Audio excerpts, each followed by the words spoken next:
Now, how about them damn Celtics? And we are back with another episode of How About Them Celtics. Sam and I are here recording Monday, April 21st, after game one of Celtics Magic. Game two is in a couple days here, tomorrow, I suppose, as you're listening to this. First round is fully underway. Games around the league have been happening, and the Celtics are up 1-0 on the Magic. How you doing, Sam? Doing great. We'll talk about that later in the show. Great show on the way for you guys today.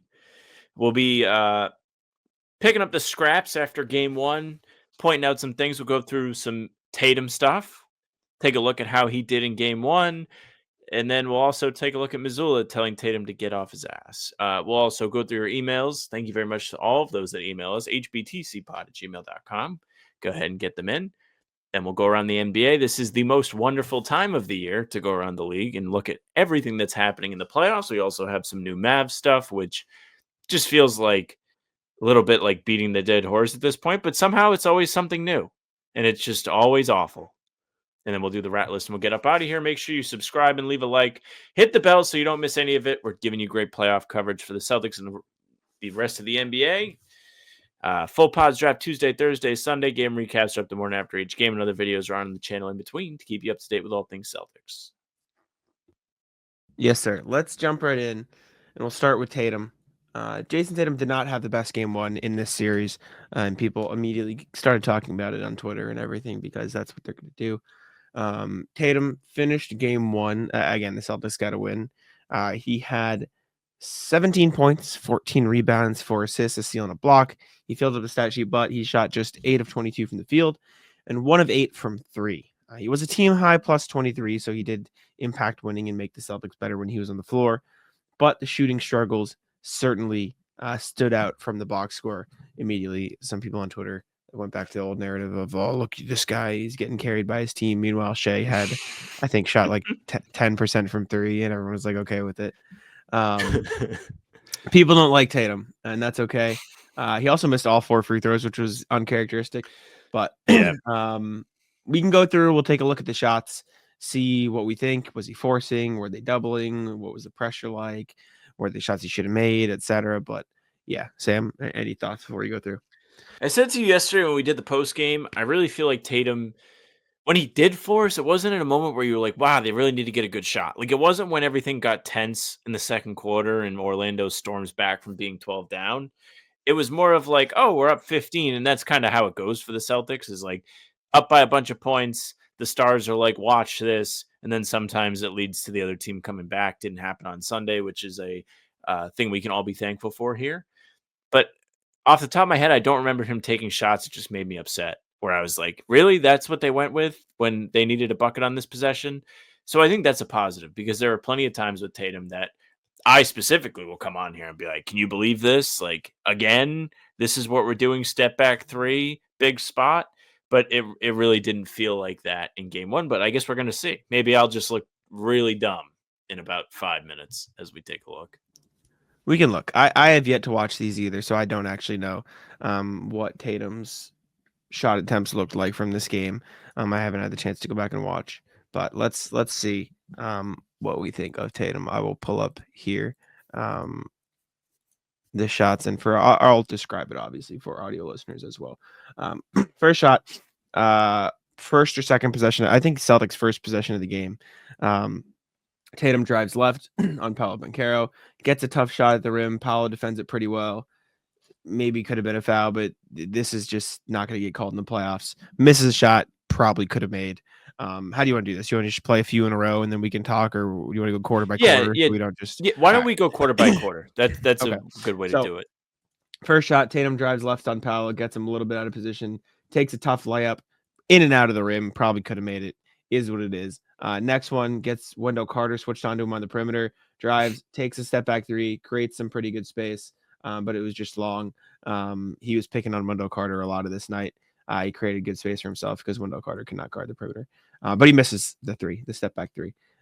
That was, I think, with 8 minutes left or 5 minutes left, excuse me, in the first quarter. Next, gets Anthony Black switched on him. 3 minutes left in the first quarter. Drives, takes a little floater in the lane, and makes it, and that's it. He made a little shot in the lane. fall away layup, whatever you want to call it. Next, gets Cole Anthony switched on him in the post, and then takes a fadeaway, tough mid-range shot because Jonathan Isaac switched onto him after helping off of Luke Cornett. I believe that's the last shot of the first quarter for Tatum, so we can stop there briefly and chat. So all in all, first quarter, Tatum shot 2 of 4 from the field. Obviously, this is discounting any shots where he got to the line. I think he did actually get to the line early in this game as well once, but he missed both free throws, so we would have to go check. But just these alone, his field goal attempts recorded in the box score. Tough drive on Paolo where he missed the layup. A step back over Wendell Carter guarding 1-on-1, and then 2 makes over guards in the paint in one tough make. One of those was a tough make with John Isaac helping over. Yeah, obviously, anytime you think about a first quarter, you're like, big spot for setting a foundation for a good day. And there weren't really any of those shots that we watched that felt like bad looks. Maybe you can point at the Wendell Carter one as like maybe he's doing a little bit too much instead of trying to take him off the dribble. The first shot he misses, great look at the rim, just didn't go down. He makes the other 2. The fadeaway was a tough look. I believe the shot clock was about to expire, so he made lemonade out of lemons. I was fine with it. Like my feel has been correct so far. It didn't feel like he was trying to shoot them out of the game. He wasn't trying to do too much. He wasn't doing things that were out of the team's rhythm. And I think ultimately when it comes to Tatum, that's the kind of thing you have to be excited about. Like if you're not having him take you out of the game, taking bad shots, then you really can't complain about inefficiency. Yeah. And so some additional context. The shot where Tatum took the step back over Wendell Carter, Paolo foot in the paint, Anthony Black standing under the rim, and then as soon as he starts to drive, Franz Wagner helps over to cop the driving lane too. So there was some extra pressure on the floor. So maybe he just thought, all right, let's see if I can find a rhythm and get a 3. So it is what it is. Not the best shot. There was nothing in that quarter. I think, like you said, though, that jumped off as super, super bad. Next quarter. In this second quarter, for those paying attention, what you're about to see comes during the worst stretch of the game. So take that with what it's worth, Yes. because these are important shots. Magic have cut it down at this point. Correct. The other context is the Magic had cut it down when Tatum was not in the game. So correct. Tatum was not in the game for when they stormed ahead. First one, Tatum gets the ball in the corner against Kentavious Caldwell-Pope, starts to back him down, and takes a follow-away midi in the lane. My stream is lagging a little bit. Apologies. Creates fine space. It's kind of an awkward shot. Probably not the best. Probably could have fought for something better. Who's guarding Luke? Corey Joseph. Yeah. Corey Joseph got switched onto Luke Cornett somehow, which I don't really know how that happened, but not the best shot. It could have probably made it. He gets open, but it's just he's awkwardly falling away. Not great. Next one, in transition, gets a move on Corey Joe, and when in Kentavious Caldwell-Pope, Corey Joe tips the ball out of his hands as he's going up for the layup. So they counted this as a made shot. I feel like this is more of like a turnover than a made shot, but that's what it felt like in the moment. Yeah. I was surprised when I saw the play-by-play say that it was a block. Yeah, they counted this as a block. I think Tatum just lost the ball and Corey Joseph hit it off his hand. So it's tough. He lost the ball in transition. Next one, Tatum gets, I remember this. They fight to get Corey Joseph on Tatum, I think. And they switched it, but then, oh, never mind. I was thinking of a different one. Tatum pulls up from 3 and misses. Him and Derek White run a pick and roll. The Magic are scrambling to switch back. Tatum takes a semi-contested 3. Pretty contested 3. Caleb Houston, gets back out pretty quickly in this one. It's catch and shoot, but probably could have waited and found something better. The score has been the same this whole time, by the way. Yeah, no one's made a shot. It's fine. It's not great. Whatever. Next one, 138, gets Corey Joseph on him in the paint, steps back and shoots. Tough make. Probably got fouled. But he made the midi because Corey Joseph is too small. Good shot. Good open midi over a smaller defender. And he didn't complain about the foul, which I think is a good thing. Next, catch and shoot 3. Doesn't go in. The stream is lagging. I don't know why it's lagging so much. Apologies. runs a little, or Porzingis screens for him a little bit off the ball. Tatum steps out to the 3-point line, gets a very open three. It just doesn't go in. And then, is there another one in the second quarter? That was it. Okay, Nope. so to go over, Tatum had, let's see. In the second quarter, Tatum shot 1 of 5, all of which were in the last 4 minutes of the game because that's when he came back in. He had a missed fadeaway, a missed layup that was not really a miss. It was more of a turnover, a missed 3-point jumper, or 2 missed threes, and then a missed fadeaway. Probably more room for nitpicking and annoyance. I don't think that shot over Caleb Houston was particularly great. Probably could have fought for something better. Outside of that, kind of fine. Some shots he probably should have made, but the Caleb Houston one is the one I was like, about. Yeah, the Tatum looks in this quarter, they're difficult, but everything Boston was getting in the final 6 minutes of the second quarter was difficult. That's the story of how Orlando came back in this game. They ramped up the intensity on defense, and all of a sudden the Celtics were having to take shots like this. Now, what I'll say about it is this, and it's not really Tatum's fault, it's the way things played out, is it would have been nice to have shots be created through ball movement on some of those tough fadeaways he took. Like, he made the one, but the first one we looked at was tough, bangs with KCP, and then takes a tough fader. One of the threes was kind of tough. The other one was a catch and shoot. You really can't be too upset with those. And there was the layup he tried to take in transition, which I'm fine with. If Tatum wants to be aggressive and go to the rim, I'm all for it. Do more of that. I think it's a good way to force the issue with these opposing teams, especially an Orlando team that wants to be physical. Maybe get yourself to the free throw line. Not that that's a good thing for him. I mean, 0 of 4 yesterday wouldn't have made a difference, apparently. But I don't think you should be upset watching that quarter, even though it was the worst stretch of basketball the Celtics played. His poor shooting had an impact on that, whether the shots themselves were bad or not. It would have been like, there is a layer to this where he's got to make the open ones. Like, it's good that they made the offense work where he got those open threes, but you got to make them if they're open. Yes, 100%. Also, just to add some context, and I haven't watched this yet, I'm just assuming a lot of these plays are a lot of lack of context, right? Like, we look at this one, and this is a very tough shot, and you're like, is this really it? Yes. There's 10 seconds left on the shot clock by the time he starts backing down KCP. We don't have to do this for everyone, but let's watch the full possession because we don't know what happened. If we're just watching the clip, we don't know if something deteriorated, like what happened. Like, Tatum wasn't the first option on this play. Like, immediately you see the ball get inbounded. Jalen gets the ball, and they're going to go to a Jalen Al Horford pick and roll on the opposite side of the floor, and Tatum is just going to stand in the corner. So they screen for Jaylen Brown. He gets a little bit, stopped completely. Then they go to Derek White pick and roll. Nothing comes out of that. And then by the time there's 10 seconds left on the clock, their first two things got completely stopped by Orlando's defense, and Tatum is left to find something out from the corner, right? And then you could say, okay, well, there were 6 seconds left when he shot it. It's 6 seconds. So, like, I think in a shot clock, we think, oh, that's a fourth of the shot clock. It's still 6 actual real life seconds. And so it's hard. And then if we go to, let's see another one. What was another one of the tough shots he took? This was a transition one. We can eliminate that because it's not really a half court thing. I don't know what happened here. They might have just waited this out and then tried to get Tatum and catch and shoot look at the top of the key with 2 minutes, 20 seconds left.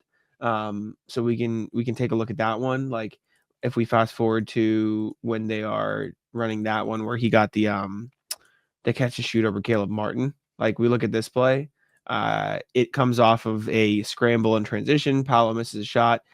They get the ball. Drew Holiday runs it up the floor.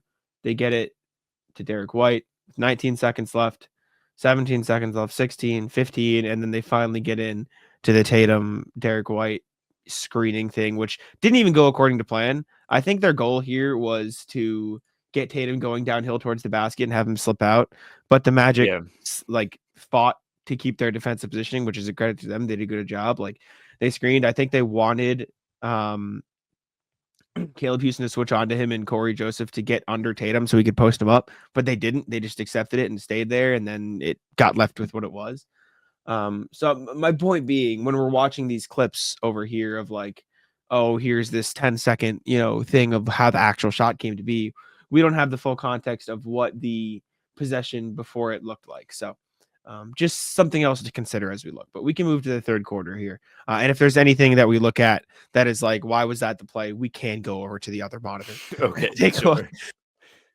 Okay, okay, so the officials, dude, just going to the monitor. exactly. Make sure. 11 minutes left in the third quarter. Celtics up by 1. Tatum posts up Corey Joseph on the baseline, gets a turnaround, or not a turnaround, but just gets a pull up mid range over Corey Joseph. He's going to take these. These are good shots, in my opinion. I think Tatum has shown that he makes these all the time. How much time was on the clock for this? Defenders. 13 seconds. He's posting up with 11 seconds. Okay. I mean, listen, if you can complain if you want. It's Jayson Tatum on a 6-foot-tall guard in the mid range. I'm okay with him taking that shot. That's more of what I'm like talking about. I'm just curious if like maybe you spin off him and try and go baseline and just use your size, impose your will a little bit more. But I don't hate this. I'm just thinking of what could you possibly say here, and I think that would be a fair nitpick if you really wanted to do it. But you could also try to get there hairs. and then kick the Jalen in the corner, but then I mean they've loaded. I don't know if the Jalen in the corner shot's a better shot than this right now. So okay, next, Tatum gets the ball top the key with 10 seconds, drives on KCP, takes it all the way to the rack. That was misses great. a layup. It was great. He just missed a layup. It's tough. It is what it is. He missed a layup. Next, Tatum cuts to the rim, misses another layup. It's good cut. Though. Like good. I know. Yes, he just missed a layup, man. Like I like him being aggressive like this. I think this is the best basketball Tatum also can play. Definitely got fouled. Not that it matters. But big confidence bucket for Jalen here. It doesn't matter. Yes, KCP smacked his. Or I'm sorry, Drew. For Drew, yeah, Drew. It was actually good math. It's true. Next, 4:30 left, 18 second shot clock. Tatum gets the ball at the top of the key, drives on Paolo, probably gets fouled, tries to throw the lob. I don't know why this. Oh, okay. Dunk. It was a Tatum dunk. I was like, why did they call this a shot attempt for Tatum? It's because of the dunk. This is a foul on Paolo, by the way. You can't do that. You can't hip check someone. Let me try to get the play again. Here we go. Here's the play. That right there, Tatum overcooks it to Porzingis, but then he gets the putback dunk, which is probably good for Tatum. Next, 3:30 left. Celtics running in transition. Drew finds Tatum. Could have had Pritchard in the corner. Instead, drives to the rim, gets an easy layup. Looks off Caleb Houston because he has to worry about Pritchard. Drives over Gary Harris. I forgot Gary Harris was in the Magic. Gets a layup. Good shots at the rim for Tatum in this period. Next, Wendell Carter on him. Top of the key. Drives. It takes a step back with 2 seconds left in the shot clock. Airballs it. Let's VAR. This is a perfect VAR monitor play because he starts to do his little dribble package with how much time left? 6 seconds left. Not long. Yeah. So let's take a look. This could very well still be Tatum's fault, but let's take a look. We're in the third quarter, 2:48. Let's see if that possession went to shit and Tatum had to take a dumb shot, or if Tatum just decided to take a dumb shot. Both are very possible. Let's see. So we need 2:48 in the third quarter. We can take a look here. Okay. We rewind. Drew dribbles the ball up on Gary Harris, who's pressuring him full court, so the Celtics don't get it over until the 17-second mark. Then he finds Tatum on Paolo on the wing. Tries to drive on Paolo, doesn't work. Porzingis sets a screen to get Wendell Carter on him, and by that, yeah, it's just, I mean, if you really want it, this whole possession was cooked as soon as Gary Harris did this, because the Celtics don't even get the ball to half court until 18 seconds, and so everything is already going to be slow. Porzingis tries to get Wendell Carter switched onto him at the start of the possession, but Paolo fights through, and so Tatum still has Paolo on him. And then when Tatum tries to drive right, the Magic do a good job of showing help, in the corner because Franz is there, and so Tatum can't fully drive right because Franz is ready to help. And then they finally get the switch, and there's only 7 seconds left on the shot clock. I think more than anything, you have to credit the Magic. The Magic played a really good defensive game. They forced Tatum to take a lot of tough shots. He didn't make many tough shots either. It's not a good shot, but a tough possession, man. They didn't get enough good stuff, and we'll keep talking. And I do think the Celtics need to do a better job of getting into the actions they want quicker in the shot clock, regardless of when they get the ball. Like instead of kicking the ball to Tatum and then trying to run a half-hearted pick and roll, just get into something will work right away. And maybe that's an adjustment they make against the Magic in the next game, but that's certainly something that I think they need to work on moving forward. Next one, Tatum running a bunch of random off-ball stuff. 9 seconds left. Eventually gets posting up on Franz Wagner and he blocks it. They counted this as a block. Yeah, they counted as a block. Counted as a block. We're learning a lot about the stat keeping of blocks today. And that's it. That's the third quarter. Yeah, I thought it was a good aggressive quarter from Tatum, and the Celtics play reflected that. They'd made it was a big Drew quarter, as those who watched the game will remember. 9 points, 4 assists, couple steals, really impacted the game. But even it's reflected in Tatum's style of play because Orlando was super physical with the Celtics in the first half. They were hard fouling. They were doing the noisy buckets thing. They were hitting the offensive glass really hard, which impacted the Celtics' ability to get out in transition. Even if they weren't grabbing offensive rebounds or scoring the second chance points, it just took them longer to get moving with the next possession. Then they come back. Halftime comes. The Celtics come out in the third quarter. Drew Holiday sets the tone with the aggression, and it just trickles into everybody, and Tatum's going hard to the cup. Even the layups he missed were really good aggressive takes, and I think that bodes well for the rest of the playoff run. You really can't miss him, but he's getting downhill. He's looking like he's strong. He's using those big-ass shoulders he has, getting to the cup, and forcing the issue. If nothing else, if he continues to do this, then it's going to create opportunities for the others, whether it's Kristaps, whether it's Jalen, whether it's Derek or Drew. It doesn't really matter. It's going to have the defense have to suck in. He's going to have the gravity, and it's going to make it a lot harder on the opposing team to contain the rest of the Celtics, which is awesome. For sure. Before we continue, I need to tell you guys about PrizePicks. PrizePicks is the best place for real money sports action this basketball season, this baseball season. The hockey playoffs are starting up if that's what you fancy. This time of year as well. Can check it out. But PrizePicks is the best place. Sam and I use it every single pregame show. We have a lot of fun checking out what we can get in on. We go with dunks if they're available because they're a little bit of fun. Threes sometimes. Anything they got, we'll take a look at. But cash in on the basketball playoffs with PrizePicks. Don't miss your chance to add your favorite players from the court to your PrizePicks lineup. Points, rebounds, assists. Take your pick for more or less. First shot to win up to 2,000x your cash. Today, it's the best place to win cash while watching sports. Join millions of users, and sign up now. Taco Tuesday is a great promotion that they run, which means PrizePicks will discount several projections on the board, usually by 15% to 25%.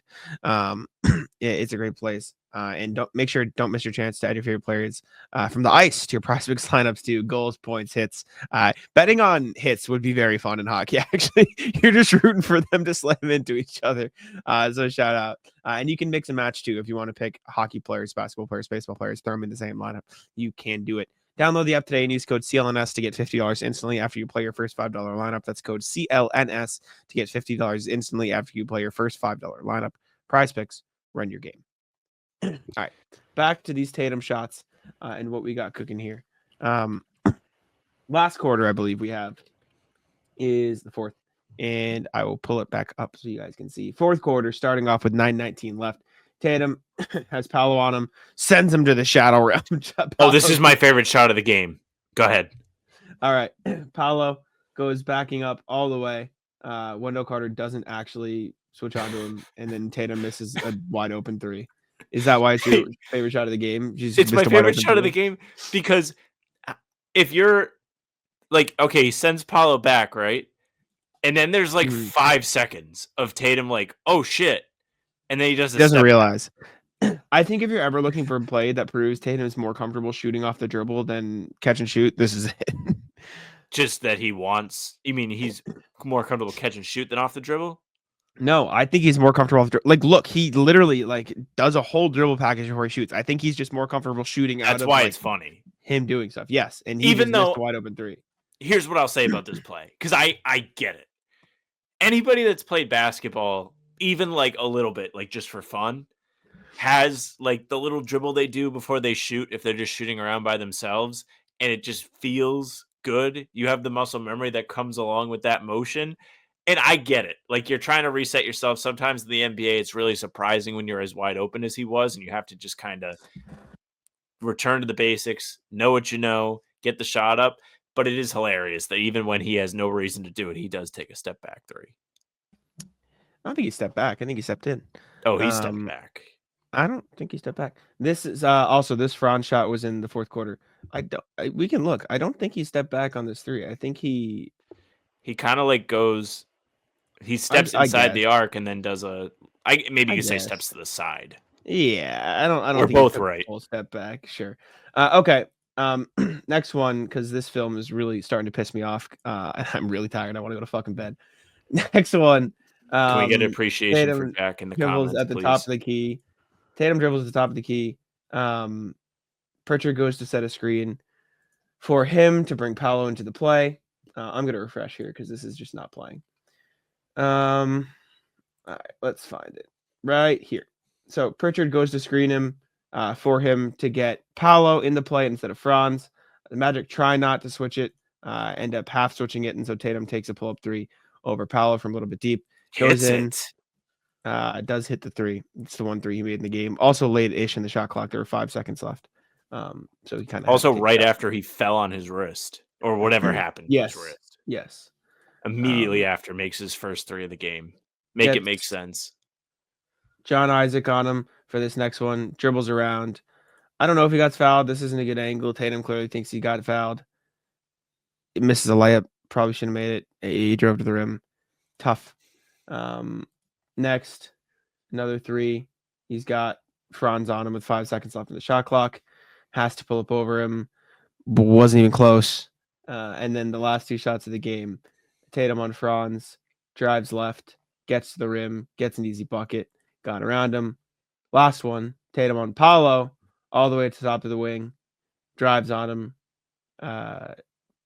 Turnaround. I don't even know what you want to call it. Turnaround mini makes it. Whatever. I'm done sharing screens. Piss me off. Tatum ended up shooting in the fourth quarter 1, 2, 3, 4, 5, 6, 7 shots. Made 3 of them, including his only 3-point make up the game. Listen, man, we went over all the threes, all of the shots, all of everything. I think there were some shots that Tatum shouldn't have taken. I think he probably shouldn't have taken a couple of the threes he took. Maybe 1 or 2 of them were all right, were for something better. I also think the Celtics just didn't do a good enough job, because I bet if we watched Kristaps or Jalen shots too, I don't think they did a good enough job of getting into the actions they knew would work or wanted to run soon enough. And by the time, and that kind of played into what the Magic were doing on defense. The Magic were trying to make them uncomfortable. And so when the Celtics' first action didn't work, the Magic had them in a place where they were comfortable playing one-on-one, putting extra pressure in the right places. So, I think part of it was Tatum missed some shots he should have made. He missed a couple easy layups in that third and fourth quarter in the second half there. I think he probably could have made some of those middies that he took. Was it the best shot selection day? No. Was it the worst? Also no. I think it was in the middle of the ground a little bit. And based on shots he took and should have made versus shots he didn't make, probably should have shot a little better. But all in all, kind of a whatever game. And he made his impact in other ways too. So give him that credit. I think what it boils down to and why people get frustrated with games like this is when the shots aren't going in, it's tough to sit here and be like, all right, yeah, like take the next difficult shot. But the problem with that mentality is, where would you rather have the offense go? And somebody could just easily come back and be like Derek Whitey at 30 points. But realistically, you're going to need Tatum to be able to be ready and make the big shots. They're not going to be easy shots when the game gets close. I mean, we'll talk about it later in the show, but you can see how much a defense will intensify late in games. You can look at the Pistons game today and take that as a prime difficult things can get down the stretch. And if you don't have the guy, it's even harder. So you need him to be able to be that guy. And ultimately, I think we saw a lot of good in this. A lot of going to the basket, a lot of trying to be physical. I think the shots will fall. Maybe he'll get another more whistle. I mean, he only had 4 free throws, and 2 of them came on the flagrant, and the other 2 came in the first quarter. So not a lot in the middle section of the game, even though he was going to the rim. And that's fine. That was just kind of the way the game played out. It didn't feel like it was like any disparity. It didn't feel slanted. It was fine. I think ultimately it's good. It's good. And just to go on the point that you had, the people who would be like, well, just give the ball to Derek White. Let's not sit here and act like Derek White and Jayson Tatum are getting to their spots and scoring in the same way. It's not even close to the same way.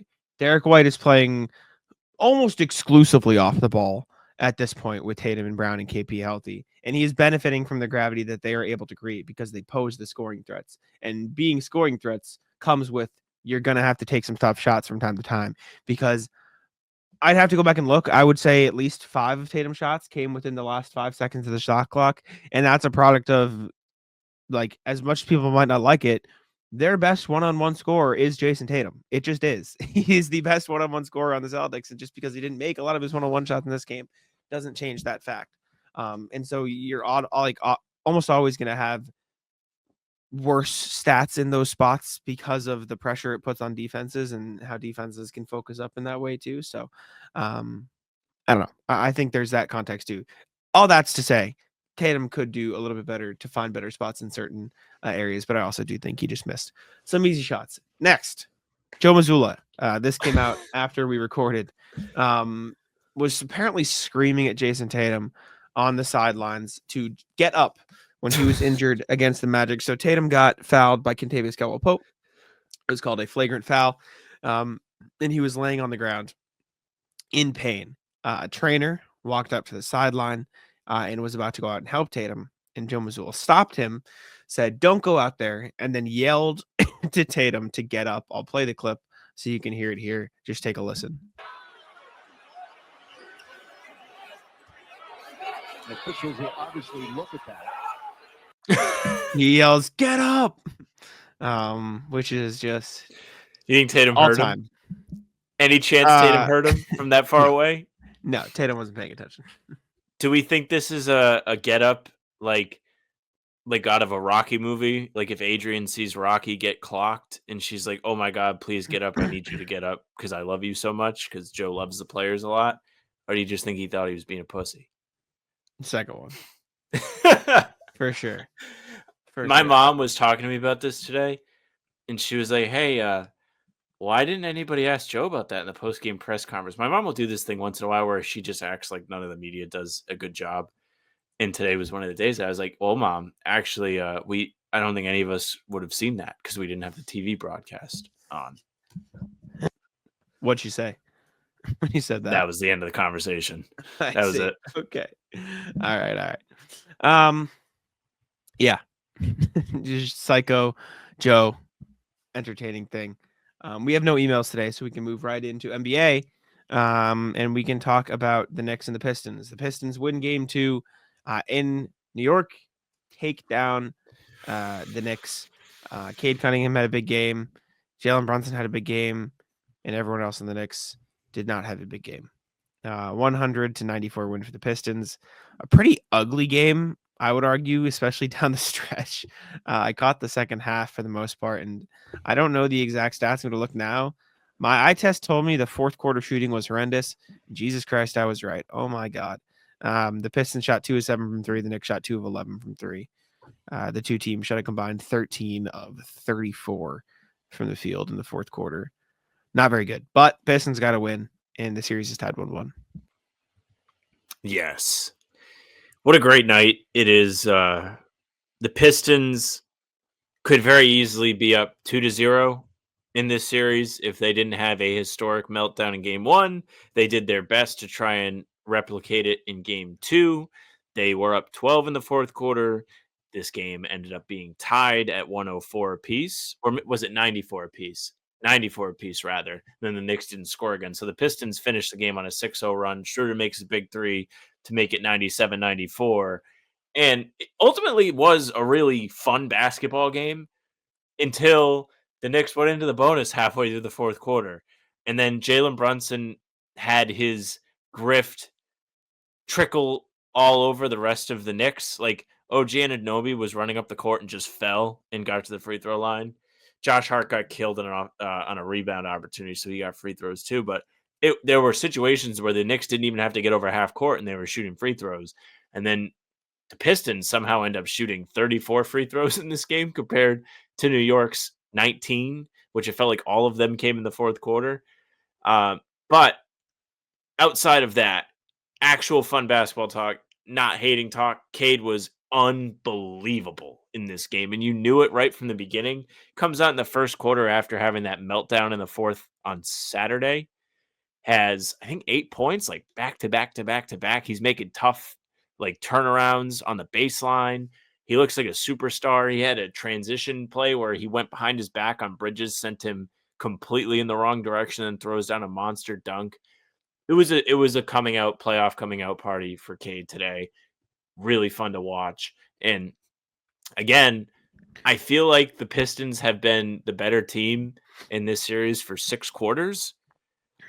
The problem is they have not been the best team in the fourth quarter. They lost fourth quarter by 2 today. Obviously got ran out the building on Saturday. But if you're a Pistons fan, this is the first time you've seen your team win a playoff game since 2008.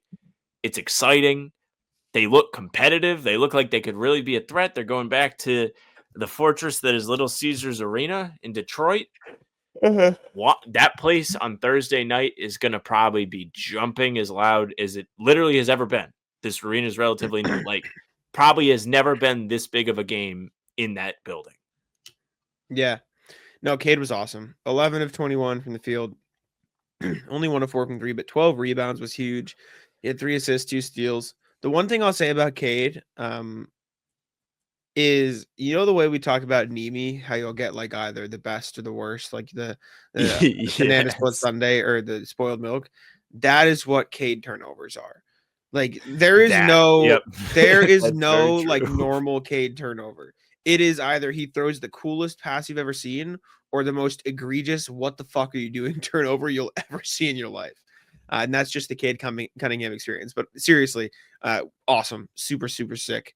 Had an awesome game. Dennis Schroeder, shout out to him, 20 off the bench, 6 of 10, 3 of 5, playing real friend of the huge program minutes in a playoff Dennis. game. Awesome. Tobias Harris was good. My only concern with the Pistons, you're not going to win many playoff games making 6 threes. They won this one. Well, isn't that even like big credit to them for managing to do it while only making 6 threes? Because if you think about the way game 1 went, the Pistons that weren't Cade Cunningham played really well. Like, you got a good Beasley game. You had a good Tobias game for at least the first half. He disappeared in the second half. But like you had the vets show up and you were like, all right, man, like this is why they went after and signed these guys in free agency. Schroeder had a couple big moments in that game too. I think you got to be feeling pretty good if you're a Pistons fan. And like, if you're a Knicks fan, I don't think you should be feeling awful because you got really bad outings from Towns. OG wasn't anything special. Well, Bridges had 19 in this game, but he fell off a cliff in the fourth quarter when things got close. You got bad outing from Towns. You also just neglected to acknowledge his existence for an entire quarter or half. Karl-Anthony Towns, I saw the stat on Twitter. Karl-Anthony Towns took his last shot of the game with, I think, 3 minutes left in the third quarter. I think he got one in the fourth. No. And he didn't? Karl-Anthony Towns played 12 minutes in the fourth quarter, didn't take a single shot, didn't get a single shot. They didn't go to him one time. I could have sworn he got like a post up inside and he got his shit beat or something. Maybe that was the last shot of the game in the third quarter. But the thing about Cat is, like, remember from the playoffs last year where he would just be non-existent, or the Timberwolves would try and go to Cat and he would post up and it just wouldn't go well.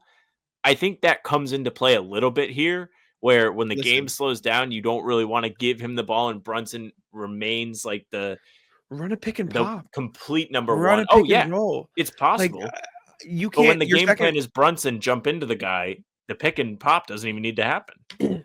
Your second best player can't take no shots in the fourth quarter, and I gave him too much credit. Last shot, 5-20 in the third quarter. Didn't take a shot after that. Cade, you mentioned the Nemi stuff, like where he would turn the ball over. Yeah, a lot of that happened in the first game. But one thing that happened in this game was in the fourth quarter, the Knicks turned it all the way up. I mentioned it earlier in the show. They sent everything they could at Cade. He was getting blitzed. He was getting denied when he didn't have the ball. They said somebody else on the Pistons has to beat us. And Schroeder ends up making the shot. But when Cade was getting blitzed off the pick and roll, he couldn't even look up to see Durant rolling to the rim several times. They had the one alley-oop and that was it. but there were so many chances to get the ball like to the short roll and then put the pressure on the Knicks that way. And if they're able to make that adjustment in game 3, maybe the late game struggles go away a little bit. But if you're Detroit, you now go into Thursday's game 3, probably feeling like we have to win by 25. And it has to be decided early in the fourth quarter or it's going to be a fucking sweat. Like, you can't trust the Pistons with a 15-point lead in the fourth quarter. They have to have the Knicks dead, buried, and I guess buried is when you put the dirt over them. I don't know. Maybe you put cement over the grave just to make sure they can't climb out of it. Also, to your point, absolutely credit the Pistons for this win. The Knicks missed more open shots I've seen a team miss in the fourth Couldn't quarter. believe it. Like, so many phenomenal looks, even down to like the last 2 minutes of the game. Mikal Bridges got 2 wide open threes, missed them both. Jalen Brunson had a 3 to tie the game, and he just bring him with 1 wide open. Pistons Dude had no idea it. to do. He Like, had nobody near him to jump into. He was like, "Oh my you god!" You need a little luck to win in the playoffs, and they certainly got a little luck in this one. They earned the win, but also something to consider moving forward. All right, let's. Before we keep going, I need to tell you about Gametime. Gametime is the best place for all your ticketing needs this baseball, basketball, in every sport season, but also more than that, concerts, comedy, theater, anything you can possibly get a ticket for. Make sure to keep an eye on Gametime. Let me pull up Gametime so I can show you exactly some of the reasons that I like to use it, that we here at How About Them Celtics and the CLS Media Network like to use it. Let's look at AC/DC at Gillette Stadium. My roommate Brian is a big AC/DC fan, so I believe he'll be here at a show. The Fire Emblem memes, you get the cheapest ticket. You can check here too. This is what they see as the super deal. My favorite feature of Gametime is it shows you the image of what your seat view will look like. So it shows you what the stage setup will look like for a concert at Gillette Stadium and what the view from your seat will be. So you know exactly what you're going to see when you buy a ticket. You can also toggle on and off the feature to make sure that fees are included in the pricing so you don't get surprised at the end of your checkout process with hidden fees that you didn't know about. Also, with Gametime, you can get last minute deals, which means you can save up to 60% off buying last minute for sports, concerts, comedy, theater, etc. And the lowest price guarantee comes as well, or Gametime will credit you 110% of the difference. Take the guesswork out of buying tickets with Gametime. Download the Gametime app, create an account, and use code CLNS for $20 off your first purchase. Terms apply. Again, create an account and redeem code CLNS for $20 off. Download the Gametime app today. Last minute tickets, lowest price guaranteed. Okay, last thing before we get to the route list is the Mavs. So the Mavs have been the pitfall of the NBA all season, the laughing stock, whatever you want to call it. And Tim McMahon of ESPN put up a phenomenal article today detailing some of the dissension and some of the drama and some of the shit that went down in the Mavs locker room. Talked about how it really started during FIBA, or the summer of 2023, I should say, not FIBA. Dirk's retirement ceremony. They had a bunch of people fly out there. Everyone was buddy. Hall of Fame. And then Hall of Fame. Sorry, what did I say? Retirement? Yeah, Hall of Fame. Similar. A bunch of like big Mavs people, and Nico Harrison was there, even though he wasn't close with Dirk. And Casey Smith, I believe, is the person's name, who was longtime Mavs trainer, longtime Mavs like person, very close with Dirk. Apparently, Nico was like threatened by him. That's what people believe, and so he eventually got fired the next season.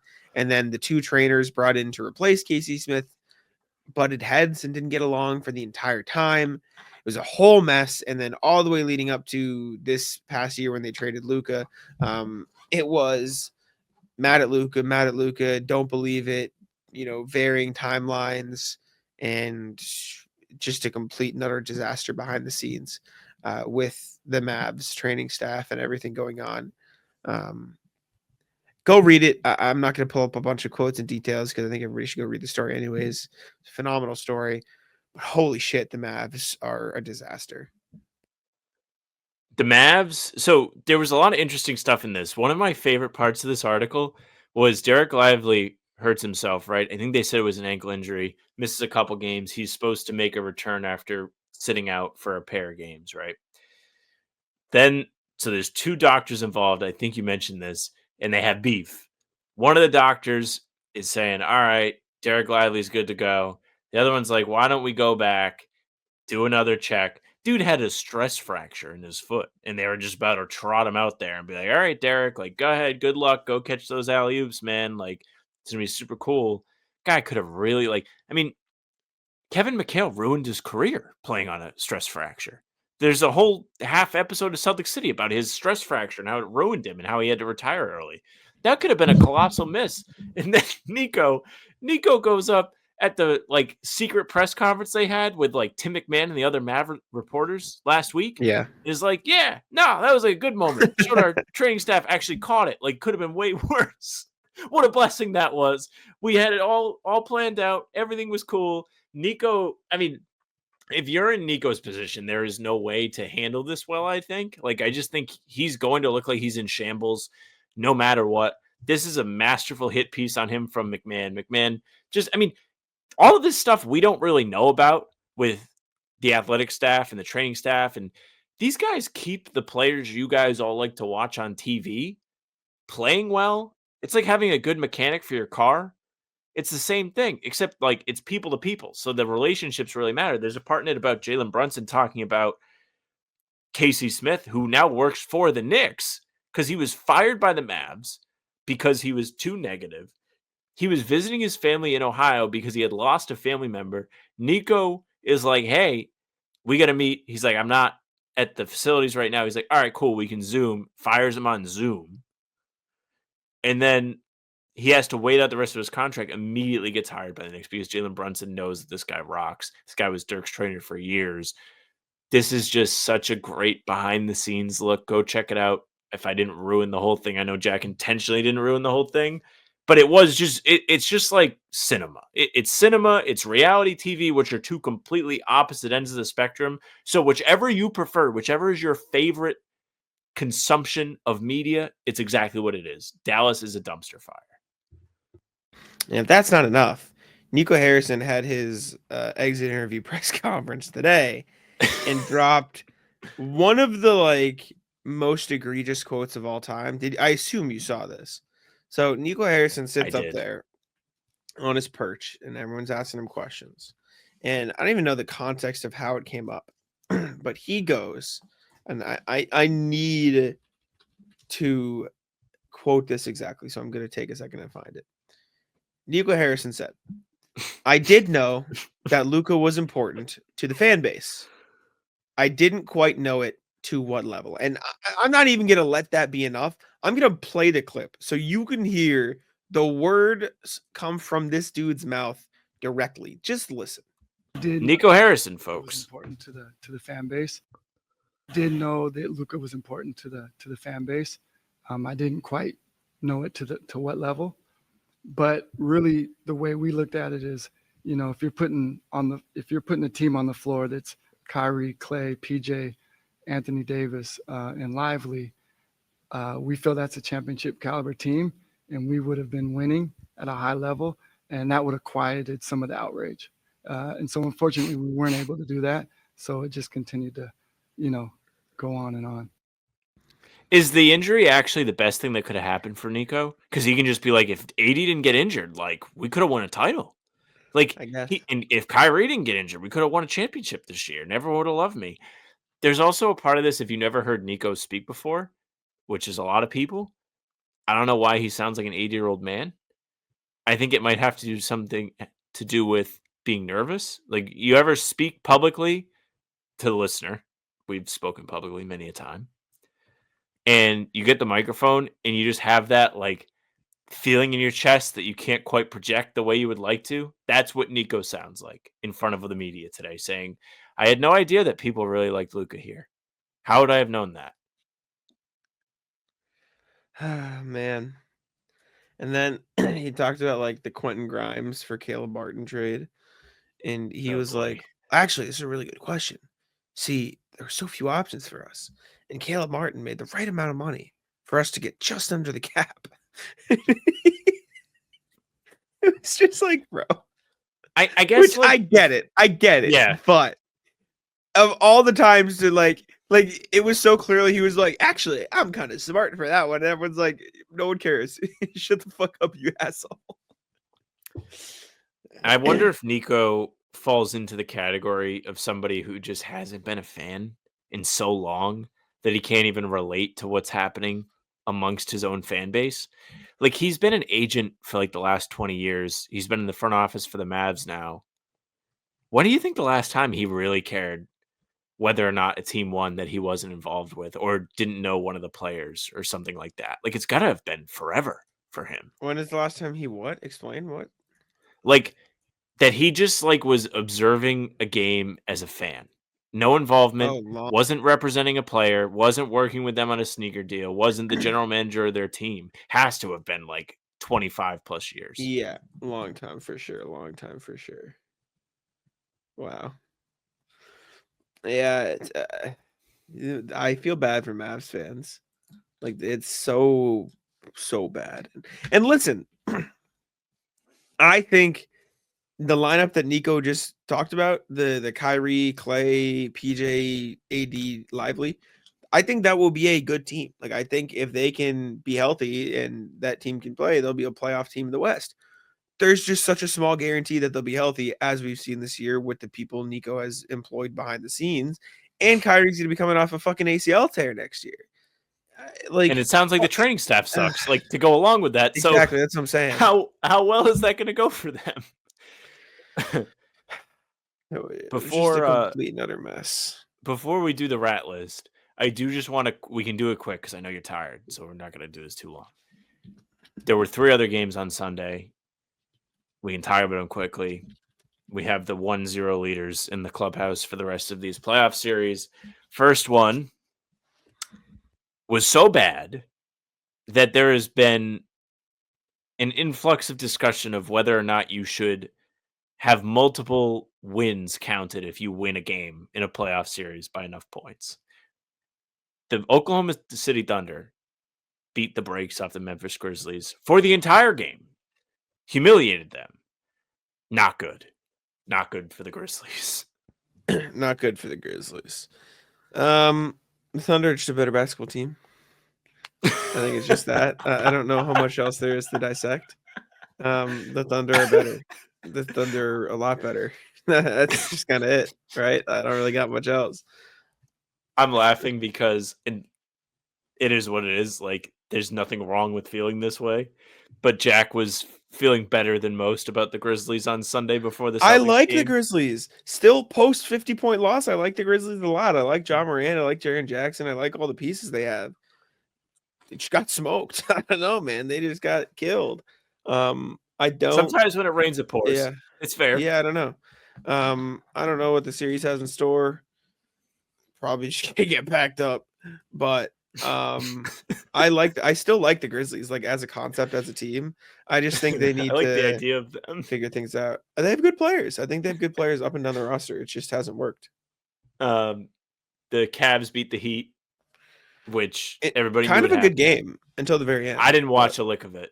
I admittedly didn't. I don't think I got home by the time it was over, actually. The Heat did the thing where they like hung around and were like they were in it within like 5 to 8 points for most of the second half, and in the first half they were like right there too, and then the Cavs just like stormed away. Ty Jerome had a monster game too, so shout out to Ty Jerome. I know he's like legit been good this year, but really good. Like in a vacuum, losing a playoff game to Ty Jerome kind of sucks. Like Ty Jerome is like good. As good as Peyton Pritchard. I know. Like I know he's been real good this year. I'm not trying to discredit him. Look at it like this. Like if you said a year ago, lost a playoff game to Ty Jerome, that's like you got to go take a walk after that. Just calm down a little bit. Like almost losing to Campaign on Saturday was for our Pistons. It was brutal. Last game of the night was Rockets Warriors. This game couldn't decide what it wanted to be. It was a blowout, then it was close, and it ultimately ended as a early 2010s rock fight where neither team scored 100 points. And the two teams just both looked like they had no method of putting the ball in the basket for different stretches of this game. The Rockets go down like 23 points. They storm all the way back. They go double big. Steven Adams has a moment who everyone has just kind of like low-key forgotten about. Like He's just been on mediocre teams where he hasn't been very prominent. And the superstars win. Steph makes a big bomb 3, puts the lead back up to 7 for the Warriors, and Houston dies despite a really valiant effort in game 1. Yeah, the Rockets can't score. They're Thunder West, or excuse me, Magic West. Şengün was fine, and everyone outside of him couldn't do shit. They need Jalen Green to step up into like a legitimate creator role if they want to have a chance in this series. And I don't know if he's going to do that. I still think Jalen Green's pretty overrated. I think he's like super good Jordan Clarkson, and that's fine, but he's not anything past that. And we'll see what that turns into. I think it would be great if Amen Thompson could turn into more of an offensive player. I don't think he's a great offensive player. I think he's an okay offensive player. I think they need Fred VanVleet to turn back the clock a bit to his like all-star seasons. 4 of 19 from old Freddie. Yeah. What did Jalen shoot? What did Green shoot? Jalen Green 3 of 15. Not good. Yeah. Ides of March from Jalen Green. Very bad. Fred VanVleet almost shot the date, actually. He was off by a day. What did Şengün shoot? He was 11 of 18. He was actually pretty good. And then how many shots did Thompson get? Amen Thompson was 4 of 9 for 8 points. Yeah. I don't know. You need to find more ways to get Amen Thompson involved. I don't know what that means. I don't know what that looks like. Or you just need your guards to be competent. Do all the fast breaks. That's what you do. It's tough. Unironically what they need is Reed Shepherd to not be a rookie.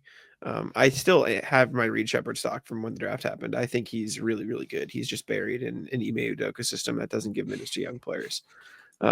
Regardless, that game happened. Anything else, or you want to do the rat list? We do the rat list. I'm glad we did that quick, but had to do it. And Clippers Nuggets is happening now, but that's really all we can tell you. Kawhi's playing well, but we don't know. Indeed, he is. All right, rat list. Sam, go ahead. Rat list is my car. So my car has been a long saga for, well, I guess a long time. Back in December, went to New Hampshire for my buddy Devin's birthday. I drove everybody. We were going to leave a casino. Car didn't start. We got stuck at this casino. Devin's brother gets his pockets cleaned out by the dealers, and we have to get towed back to Rhode Island from New Hampshire. My car then died a couple more times, and now we have a solution where every time I drive, I just hotwire my car, and it works, and it actually is sick because I can open the hood of my car and know what I'm trying to do, and then it turns on. So my car is officially back. Tell the people what year your car is. Like, do you like, not unironically, just for context?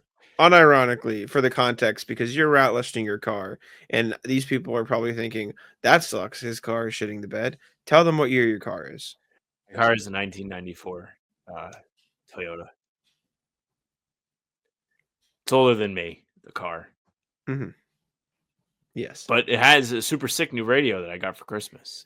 So I can't really give up. I have CarPlay, my 94 Camry. I can't give up on it this fast. I'm also unemployed right now, so I can't really buy a new car. Anti-ratless Danny. Shout out Danny. My friend Danny just ran the Boston Marathon. My goat. Some woofs for him. Old tear in the eyes. He came down the last one. He was struggling. He fucking powered that shit out. My goat. Shout out Danny. If you go back deep enough on this channel, you'll see Danny in all his glory. Ran the marathon for Dana-Farber. Just goat all time. Love Danny. Best dude. Loves a Biscoff cookie. Loves a Biscoff cookie. Did he have a celebratory meal? If I ran a marathon, I'm a runner, so I do get it. That would be the first thing I would do. We found him. We went to one place at capacity, second place busy. Finally found a place to get dinner, and we all sat down. We got food. Food took a little while to come out. Kind of annoying. Me, Danny, Brian, and then not my roommate Ryan, but our other friend Ryan from home got burgers.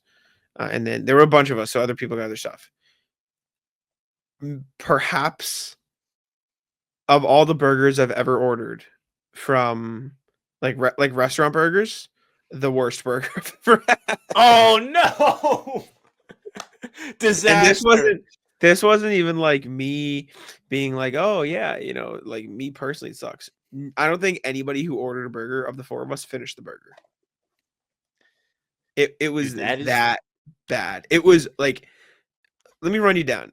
So on the menu, let me Google the place so I can read you the place. I'm not going to say it because I'm not going to be an asshole, but I feel like this is all, and you're going to disagree with me, but just in the context that Danny ran a marathon and he can't even get a good fucking burger, like that's almost like put them on blast bad because I was again, upset. the first thing I would be mad thinking as for I him. hit the finish line is, what am I going to eat? Holy shit, I'm going to have the best eating day of my life. And he has was to just wait mad tired. long and the food's not even good.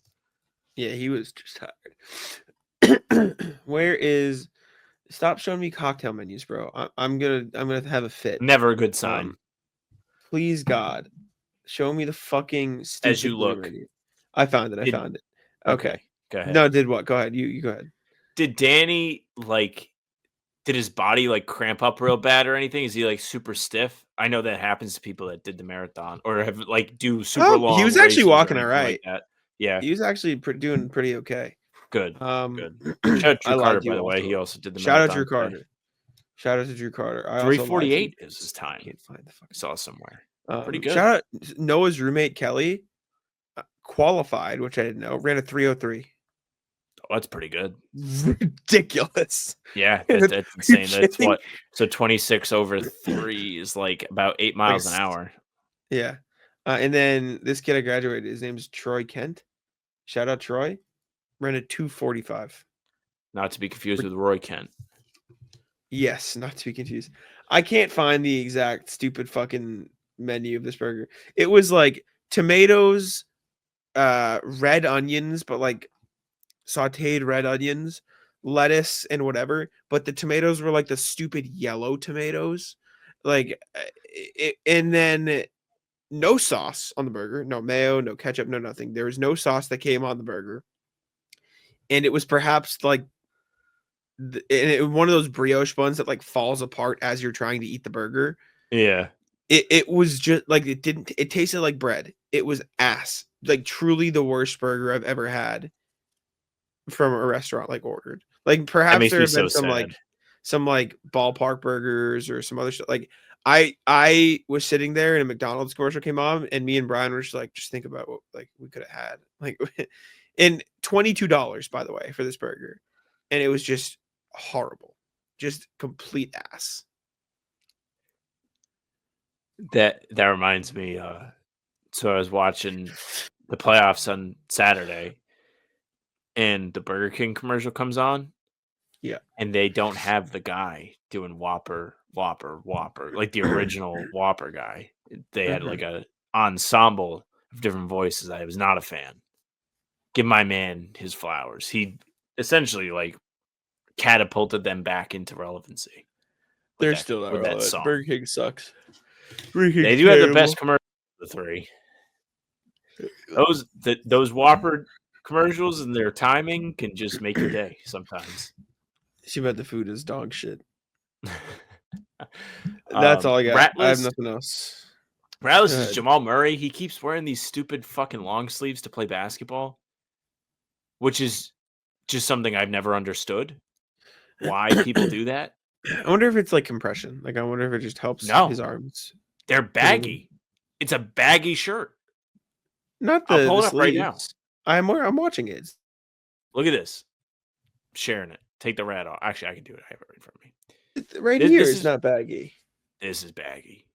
I'm looking at it. This is a fucking shooting sleeve on his arm. Look at this. The t-shirt is. The t-shirt's a t-shirt, but the sleeves on his arms are like normal things. Are you trying to share screen or no? What's happening? Okay. Yeah, I want to make sure I got the right way. Which tab's open? Oh, I mean he's not wearing them anymore. He's not wearing them anymore. He switched then because that's not what he's wearing right now. Okay. I'm watching the third quarter and he put something else on. He did go to halftime. Yes, now wearing shooting sleeves. I mean, who wants to do this? I don't know. I can't hoop in long sleeves, so No, me I neither. cannot speak. But he's not wearing them anymore, so I don't know if he decided he also can't hoop in long sleeves. But I don't have the box score in front of me. I don't want to look. Let's assume I he can couldn't look. hoop in long sleeves, so he went and changed. In the first half, Jamal Murray had, let's see, he had 14 points on 6 of 9 shooting and 2 of 3 from the field. So clearly it was working for him. Maybe he he's played just really a little well. overheated. I guess so. Anyways, you got anything else? Quick rat list. Jalen Brunson, dude loves to dive into other men. Dude is he's always looking to grift. And the bonus happening for the Knicks so early in the fourth quarter made the end of that game brutal to watch. But that's it. We don't have to. Yes, sir. 13 of their 19 free throws in the fourth quarter. Not great. Yep. Anyways, appreciate y'all for tuning in. Make sure to leave a like, subscribe to How About Them Celtics, and I'll let Sam take it out. Yeah, thank you very much for listening and watching. Make sure you leave a like, comment, let us know what you thought of Pistons Knicks or how you're feeling heading into game 2. Whatever it is you want to comment about, go ahead. You can also subscribe and hit the bell. We're here every single day with new content. Full pods drop Tuesday, Thursday, Sunday. Game recaps up the morning after each game. And other videos are on the channel in between to keep you up to date with all things Celtics. You can find the two of us streaming pregame live a half hour before tip-off. Come hang out, watch us chat with a chap, lose at PrizePicks, play GeoGuess, or get punished and thrown into the middle of nowhere. It's always a good time. Don't miss it. You can find us on Spotify and Apple too. All pods and recaps are up there. So if you just want the audio versions, go ahead and follow. All of that will go right into your feed. Leave a 5-star review. We'd appreciate that very, very much. Tell your friends. Email us, hbtcpod@gmail.com. No one had anything to say after game 1 on Sunday. Let's make it different for game 2. hbtcpod@gmail.com. Our socials are at How About Them C's for Twitter, Instagram, and TikTok. Facebook is just the name of the podcast. All streams are there. They're on YouTube. They're on Twitter. Jack's Twitter is Jack Simone NBA. Mine's at Sam LaFrance NBA. That's it for us.